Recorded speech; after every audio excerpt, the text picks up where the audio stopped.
Deborah, thanks so much for joining me today. I don't know if you know it, but you're kind of famous around here because you were the first caregiver that Bo hired all those years ago. So when I decided who to talk to today, I thought, well, who better than the one that's been with us the longest? So thanks for being here. Let me start by asking why you decided to be a caregiver. Why this is your occupation? Well, I took care of my mom for 7 years when she had Alzheimer's, and I kind of felt like this was a calling. Okay, you made a difference in your mom's life, I'm sure. I did. Good. And I guess you could kind of feel that, you know, from the inside, that this was something you were good at and probably very gifted at. Yes, ma'am. Okay, well, good. So this may not sound like a fair question, but how do you compare yourself to other caregivers? I consider myself, I don't want to say that I'm better than anyone, but I've heard remarks that people have made that they're not in it for the caregiving. Mm-hmm. They're just basically, I've heard them say, well, let me go make my money. So they're Right. basically in it for the money. Right. And that's not what a caregiver is about. A caregiver is there to be compassionate and help the person. Okay, good. Can you think, tell me first, how long have you been doing this altogether? I've been doing it for 25 years. Okay, well, that's a long time. So I won't ask you to tell me the most challenging experience you've ever had, but think back and describe an experience that you've had with a client that turned out to really challenge you.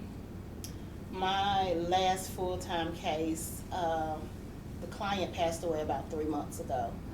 Okay. And that was pretty challenging because she had been, I had grown to be part of the family with her. I mean, I'd been caring for her for about 18 months, and she considered me family. I considered her family. Right. So it was hard, and I was there holding her hand when she passed away and everything. So it was kind of devastating to me because I'd never been with anyone out of all the years I've been doing this that had passed away. I'm sure you've lost clients before, but you were actually there. I was actually there when she passed away, holding her Okay. hand. Yes, ma'am. Okay, good. Well, I've heard caregivers, you know, and known that they really kind of go through a grieving period, you know, when their clients die. So was there anything about caring for her, you know, during that 18 months that was particularly challenging for you?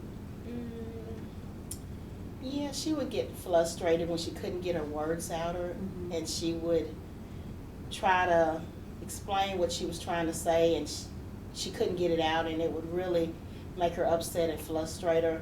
And so sometimes she'd look at me and she'd be like, "Why are you here? What, you know, why are you here?" And I'd have to explain to her, "I'm here for your safety, and your son wants me here, your family wants me here with you."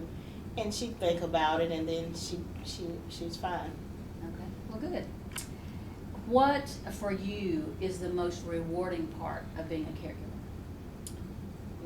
To see that smile on their face, that lets me know that I've done something to make their day. Okay, good. Do you see them smile a lot? I do. I can imagine that you do. Okay, let's shift gears a little bit and think about, again, 25 years is a long time, but can you think about a time where you found yourself kind of in an emergency situation with a client, and tell me, you know, what that situation was and how you handled it? I have. There was a lady that I was trying to help her out of her wheelchair into her bed, and she started going down to the ground. So what I did was I eased her down. She was kind of upset and scared, and I just calmed her down and, you know, put my knee behind her back to help hold her up, to guide her down to the floor while I called the paramedics to get them there to help her back up. Okay. So what kind of frame of mind was she in by the time the paramedics got there? She had calmed down because I just, you know, talked to her, explained to her what was going on and that she was safe and that they would be there soon to pick her up. Okay, good. I have one more question, and to me this is the most important question of all. Okay. Can you tell me, in your opinion, what it takes to be a superior caregiver? It takes compassion,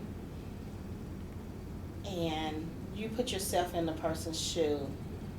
How would you want to be treated? That's what I think about. I think about how I would want to be treated if I was in that situation, and that's that's what I use to take care of my Okay. clients. So in other words, you're empathetic. I'm very And you put yourselves in their situation and think, how would I want someone to treat me? Right. If I were, Put yourself in their if I were shoes. 85 years old, if I had dementia, you know. Right.